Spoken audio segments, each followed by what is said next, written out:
Hi అండి, welcome back to Priya's kitchen. ఈరోజు మన రెసిపీ కాకరకాయ పకోడీ. రకరకాల వెజిటేబుల్స్తో మీరు పకోడీ చేస్తుంటారు, టేస్ట్ కూడా చేస్తుంటారు. కానీ కాకరకాయ పకోడీ ఇలా ట్రై చేయండి, చాలా చక్కగా ప్రిపేర్ చేస్తారు. చేదు తక్కువ ఉంటుంది, తినడానికి చాలా టేస్టీగా ఉంటుంది. నేను తీసుకున్న కాకరకాయలు చూడండి, ఇవి కాస్త లేతగా ఉన్నాయి, గింజలు ఏర్పడకుండా ఇలా ఉన్న కాయలు అయితే పకోడీ బాగుంటుంది. చేదు కూడా చాలా వరకు తక్కువ ఉంటుంది, చాలా చక్కగా ప్రిపేర్ చేసుకోవచ్చు. ఈ కాకరకాయలని కాయలుగా ఉన్నప్పుడే 1-2 సార్లు బాగా క్లీన్ చేయాలి. తర్వాత అన్ని ముక్కల్ని ఇలా చక్కగా కట్ చేసుకోవాలి. కట్ చేసినప్పుడు చూడండి, మరి చిన్నగా కట్ చేయొద్దు, అలాగని కాస్త మందంగా కూడా కట్ చేయొద్దు. ఇలా కట్ చేసుకున్నారు అంటే మీరు పకోడీ చేసినప్పుడు కరెక్ట్ సైజ్ అనేది వస్తుంది. ఇలా కట్ చేసుకున్న వీటిని ఒక బౌల్లో యాడ్ చేసుకోవాలి. ఇప్పుడు ఇందులో మనకు కావాల్సినవన్నీ ఇలా యాడ్ చేయాలి. ముందుగా 1 టేబుల్ స్పూన్ సాల్ట్ యాడ్ చేసుకోవాలి. తర్వాత ఇందులోనే మనం వంటకి వాడతాం కదా, కర్రీస్కి వాడే కారం, అది 1 టేబుల్ స్పూన్ వరకు యాడ్ చేసుకోవాలి. తర్వాత ఇందులోనే నేను త్రిబుల్ మ్యాంగో కారం యాడ్ చేస్తున్నానండి. ఈ కారం వల్ల పకోడీ టేస్ట్ ఉంటుంది, కలర్ కూడా బాగుంటుంది. తర్వాత 1 టేబుల్ స్పూన్ వరకు కార్న్ ఫ్లోర్ యాడ్ చేయాలి. తర్వాత 1 టేబుల్ స్పూన్ వరకు రైస్ ఫ్లోర్ యాడ్ చేయాలి. ఇందులో మీరు కావాలంటే శనగపిండి కూడా యాడ్ చేసుకోవచ్చు. అది అందరికీ సరిపడదు కాబట్టి నేను యాడ్ చేయట్లేదు, మీరు తినేదాన్ని బట్టి యాడ్ చేసుకోండి. తర్వాత కొంచెం జీలకర్ర, 2 టేబుల్ స్పూన్లు నువ్వులు కూడా యాడ్ చేసుకోవాలి. ఈ పకోడీకి నువ్వులు చాలా బాగుంటాయి, తప్పకుండా యాడ్ చేసుకోండి. ఇప్పుడు ఇందులో లైట్గా దంచిన ఒక 20 వెల్లుల్లి రెబ్బల్ని ఇలా యాడ్ చేసుకోవాలి. వీటన్నిటిని చక్కగా బాగా కలుపుకోవాలి. మీరు ఎంత బాగా కలిపితే కాకరకాయ ముక్కలు అంత టేస్టీగా వస్తాయి. ఇలా కలపడానికి మీకు కష్టం అనిపిస్తే కొన్ని వాటర్ కానీ లేదా కొంచెం ఆయిల్ కానీ చేతులకి అప్లై చేసుకోండి. ఇలా కొంచెం యాడ్ చేయడం వల్ల మనం యాడ్ చేసినవన్నీ కాకరకాయ ముక్కలకి చక్కగా పట్టుకుంటాయి. 1-2 నిమిషాలు మీరు చక్కగా కలిపారు అంటే ఇలా చక్కగా కోట్ అవుతుంది.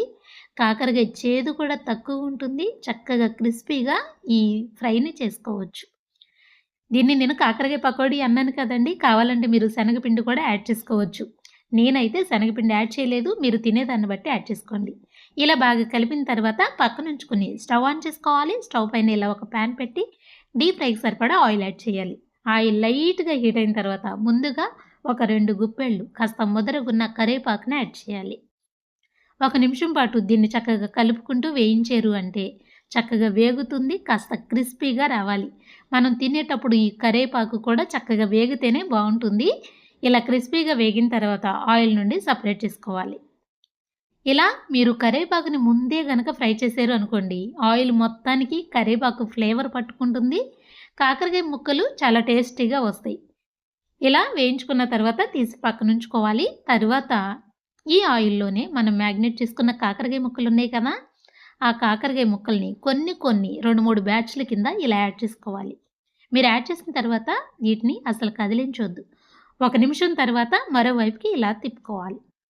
2 వైపులా చక్కగా క్రిస్పీగా వేగాలి, మంచి కలర్ రావాలి.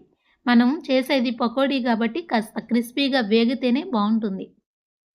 ఇలా వేగిన తర్వాత ఆయిల్ నుండి సపరేట్ చేసుకోవాలి.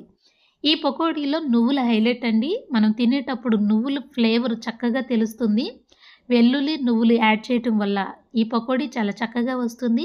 ఇలా మీరు చేసుకున్నారు అంటే 2-3 రోజులైనా ఇది పాడవకుండా ఉంటుంది. ఇలా వేయించుకున్న వీటిని తీసి పక్కనుంచుకోవాలి. సెకండ్ బ్యాచ్ కింద యాడ్ చేసేటప్పుడు నేను గట్టితో యాడ్ చేస్తున్నాను. ఆయిల్ ఎక్కువ హీట్ ఉంటే మీరు చేత్తో యాడ్ చేయకుండా ఇలా గట్టితో కూడా యాడ్ చేసుకోవచ్చు. ఇలా 2 వైపులా చక్కగా ఒక 2 నిమిషాలు ఫ్రై చేసుకున్న తర్వాత ఆయిల్ నుండి సపరేట్ చేసుకోవాలి.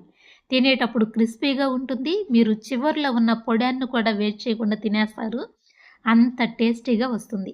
రకరకాల వెజిటేబుల్స్తో మీరు పకోడీ చేసే ఉంటారు, కానీ ఇలా ఒక్కసారి ట్రై చేసి చూడండి. దీని టేస్ట్ చాలా బాగుంటుంది. తినేటప్పుడు కరకర అంటూ చక్కగా క్రిస్పీగా వస్తుంది. తప్పకుండా ట్రై చేయండి. ఇలా రెడీ చేసుకున్న తర్వాత అంతా మనం ఆయిల్ నుండి తీసేసుకున్నాం కదా, ఈ ఆయిల్ చూడండి, మనం స్టార్టింగ్ ఎంత ఆయిల్ యాడ్ చేసామో అయినా కూడా ఇంత ఆయిల్ ఉంటుంది, ఆయిల్ తక్కువ పీల్చుకుంటుంది. ఇప్పుడు స్టవ్ ఆఫ్ చేసుకుని సర్వింగ్ ప్లేట్లో మనం రెడీ చేసుకున్న పకోడీని యాడ్ చేసుకోవాలి. తర్వాత ఇందులో మనం ఫ్రై చేసుకున్న కరివేపాకు ఉంది కదా, ఆ కరివేపాకును కూడా చక్కగా ఇలా యాడ్ చేసుకోవాలి. అక్కడక్కడ కరివేపాకు 2 ఆకులు తింటూ మధ్య మధ్యలో ఈ కాకరకాయ ముక్కలు తింటూ ఉండండి, టేస్ట్ చాలా బాగుంటుంది. ఇది మీకు రైస్లో కూడా తీసుకోవచ్చు, రసంలోకైనా, సాంబార్లోకైనా, పెరుగు చారులోకైనా ఎందులో అయినా కూడా సైడ్ డిష్ కింద పెట్టుకొని చక్కగా తినేసేయొచ్చు. సాయంత్రం పూట స్నాక్స్ లాగా తినాలన్నా కూడా ఈ కాకరకాయ పకోడీని మీరు ట్రై చేయొచ్చు. మీరు తప్పకుండా ట్రై చేయాల్సిన రెసిపీ కాకరకాయ హెల్త్‌కి చాలా మంచిది. మీరు తప్పకుండా ట్రై చేయండి. మన వీడియో నచ్చితే లైక్ చేయండి. Thank you.